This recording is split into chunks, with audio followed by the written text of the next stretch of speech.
커런트 원은 직역하자면 전류전쟁 정도가 될 것입니다. 토마스 앨바 에디슨의 전기 영화이기도 한 이 영화는 에디슨과 웨스팅하우스 사이에서 벌어졌던 직류와 교류의 헤게모니 싸움을 그리고 있는 작품입니다. 1890년대에 에디슨은 이미 무수한 발명으로 유명해져 멀로파크의 마법사라는 이명으로 불리던 시절이었습니다. 그리고 동시대를 살아간 라이벌 중에는 그 유명한 니콜라 테슬라도 있죠.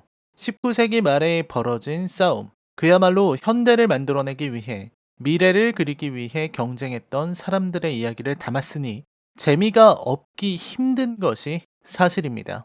특히 많은 사람들이 위인전 등을 통해 토마스 에디슨에게 가지게 된 시선과 상식에 반한다는 점이 흥미로운 대목입니다. 에디슨이 사실은 전구를 발명한 게 아니라는 사실 알고 계셨습니까?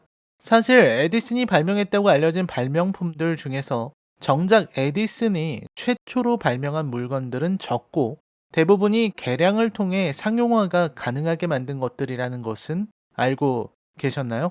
우리가 알고 있던 기존의 상식을 부수고 이 영화는 역사 속에서 살아 숨쉬고 있는 에디슨의 삶을 보다 내밀하게 들여다보려고 하고 있습니다. 좋은 시도죠. 하지만 직설적으로 말하자면 커런트 원은 수작이 될 수 없는 운명을 안고 태어난 영화입니다. 일단 이 영화는 시작부터 너무나 많은 잡음이 있었습니다. 우선 2017년 10월에 토론토 국제영화제에 출품했으나 엄청난 혹평을 들어야만 했습니다. 게다가 이 영화의 제작자였던 하비 와인스틴의 성범죄 파문, 이른바 미투 폭로로 인해 주연 배우 베네딕트 컴베비치가 혐오감을 드러내는 등 영화 외적 이슈들이 즐비했던 것이 사실입니다. 그로 인해 많은 재촬영과 재편집이 있었고 2년의 시간이 지나서야 이 영화는 비로소 세상에 선보일 수 있었습니다.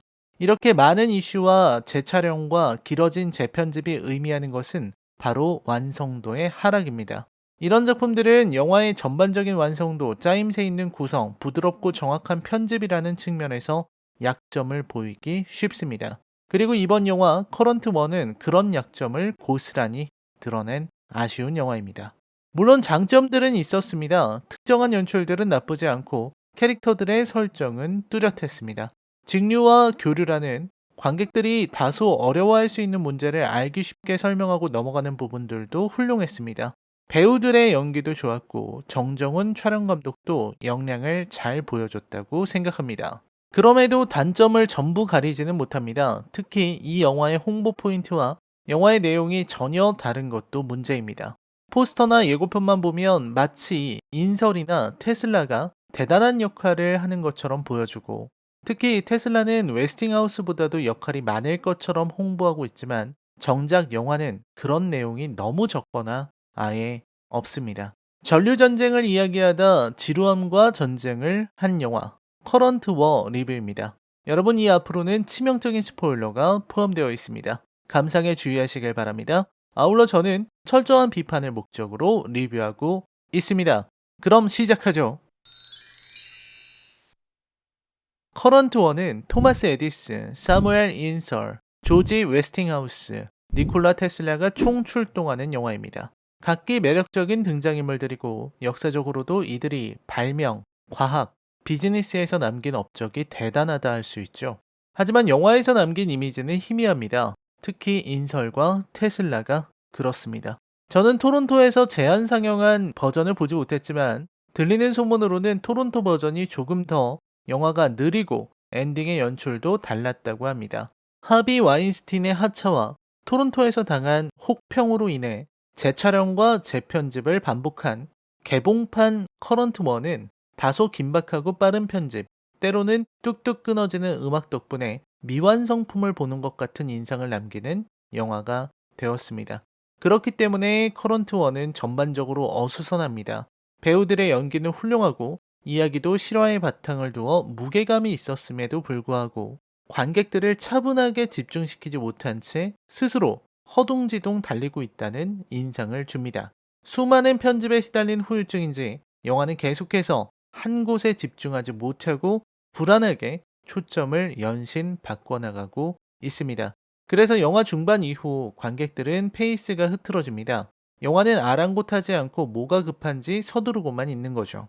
영화의 장점은 명확합니다. 저는 이 영화에 등장하는 배우들, 특히 베네딕트 컴버배치와 마이클 시애넌의 연기가 아주 돋보였다고 생각합니다. 토마스 에디슨은 널리 알려진 것과는 다르게 자존심이 강하고 오만하며 사업가로서 때로 더러운 수단도 동원할 정도로 철저한 인물이었습니다. 물론 그 이면에는 천재적인 발명가이자 위대한 사업가의 면모도 지니고 있죠.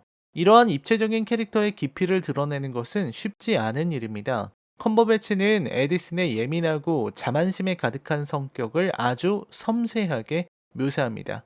영화에서 표현한 에디슨의 캐릭터 자체, 대사 자체는 고개를 갸웃하게 만드는 순간이 있었지만 컴버배치의 연기는 언제나 고개를 끄덕이게 만들죠. 마이클 셰넌 역시 캐릭터의 중후함을 제대로 연기했습니다. 이 둘이 작품을 이끌기에 이 영화는 비틀거리면서도 목표까지 도달할 수 있었던 것입니다. 영화는 에디슨과 웨스팅하우스의 악연부터 소개하며 이야기를 풀어나갑니다. 오만한 사업가인 에디슨은 그 명성과는 달리 자기중심적인 인물이었습니다. 웨스팅하우스는 에디슨을 만찬에 초대해 그를 만나기를 고대했습니다. 역까지 마중을 나갈 정도였으니 웨스팅하우스로서는 최대한의 환영을 준비했던 것이죠. 하지만 에디슨은 웨스팅하우스를 바람맞히고 맙니다. 그렇게 에디슨은 최대의 적을 만들어 냅니다. 최대의 적, 조지 웨스팅하우스는 실제 역사에서도 그리고 영화에서도 에디슨의 진정한 라이벌이라 부를 수 있는 인물입니다. 저는 이 영화에서 가장 잘 표현한 인물이 바로 웨스팅하우스라고 생각합니다. 물론 에디슨이 가장 빛나고 있다는 걸 인정하지만 웨스팅하우스 같은 인물을 표현하는 것은 정말 어렵다고 생각합니다. 우선 웨스팅하우스는 에디슨에게 무시당해 자존심에 상처를 입었음에도 추하게 열등의식을 드러낸다거나 얄팍한 복수를 계획하지 않습니다. 상처 입은 마음을 숨기고 스스로 다독이며 차분하고 진지한 태도로 A씨, 교류 방식의 가능성과 웨스팅하우스의 존재감을 에디슨에게 알리려고 합니다. 즉 자신의 상처와 아픔을 드러내며 호들갑 떠는 것이 아니라 사업가로서 냉철한 태도로 에디슨과 다시 한번 접선하려는 것입니다. 웨스팅하우스는 에디슨의 힘과 영향력을 잘 알고 있었기 때문이죠. 그를 자극하고 그와 정면으로 대결하는 것보다는 그가 A씨를 받아들일 수 있도록 그리고 웨스팅하우스와 협력, 거래를 하도록 유도하는 것이 유리하다는 판단을 했던 것입니다. 작품 내내 웨스팅하우스는 위기를 맞이하더라도 언제나 합리적이고 이성적인 태도를 보입니다. 그 진중하고 침착하며 상식을 생각하는 태도를 마이클 셰넌이 아주 훌륭하게 표현했다고 저는 생각합니다. 젊은 시절 위기의 순간에 비에 젖은 화약을 이용해 적을 쓰러뜨리는 장면과 에디슨에게 공격을 가하는 현재 시점의 장면이 오버랩되는 부분도 인상적이었죠. 그리고 그 대척점에서 에디슨은 전혀 다른 생각을 하게 됩니다. 에디슨은 외로운 사람으로 묘사됩니다. 실제로 그에게는 사랑하는 부인도 있었고 부인의 목소리를 잡아놓기 위한 축음기를 발명할 정도로 부인을 아꼈음에도 그는 스스로를 고립으로 몰아갔습니다. 예민하고 오만한 천재의 어쩔 수 없는 삶의 방식이죠. 에디슨은 부인을 사랑하지 않았던 것이 아닙니다. 자식들을 아끼지 않았던 것이 아닙니다. 하지만 그는 일을 해야만 살아갈 수 있는 사람입니다. 그의 머리는 너무나 똑똑하고 그의 주위에는 언제나 그를 공격하고 물어뜯고 훔치려는 사람들로 가득하기 때문이죠. 그러한 외로움과 오만한 독선이 에디슨으로 하여금 직류, DC를 밀어붙이도록 만듭니다. 실패를 인정하기 싫은 그 자존심이 에디슨을 이길 수 없는 전쟁터로 몰아넣은 장본인이죠.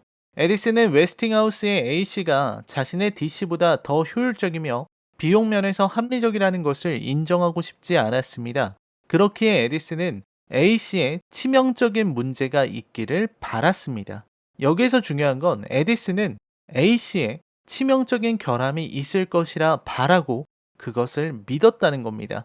A씨의 문제를 냉정하게 파악한 것이 아니라 그래 주었으면 좋겠다는 바람만으로 일을 벌였다는 데에서 에디슨이 얼마나 궁지에 몰린 인간인지를 읽을 수 있습니다. 에디슨의 눈에 웨스팅하우스든 누구든 자신에게 미칠 수 없는 존재죠. 에디슨은 웨스팅하우스를 자신의 전구를 도둑질이나 하는 하찮은 인간으로 봤을 것입니다. 에디슨의 희망사항이죠. 자기 자신을 위대하게 생각하는 사람들은 반대급부로 다른 이들이 하찮고 무능하기를 바라죠. 그래야 자신의 위대함이 더 빛난다고 여기며 그 선민의식이 더욱 견고해지기 때문입니다. 그러한 에디슨의 사고방식이 결국 이를 저지르게 만듭니다. 인설과 JP 모건은 웨스팅하우스의 A씨의 강점을 언급하며 에디슨이 고집을 꺾거나 아니면 승리하기를 요구했고, 에디슨은 그 상황에서 A씨의 약점을 공략하기로 합니다.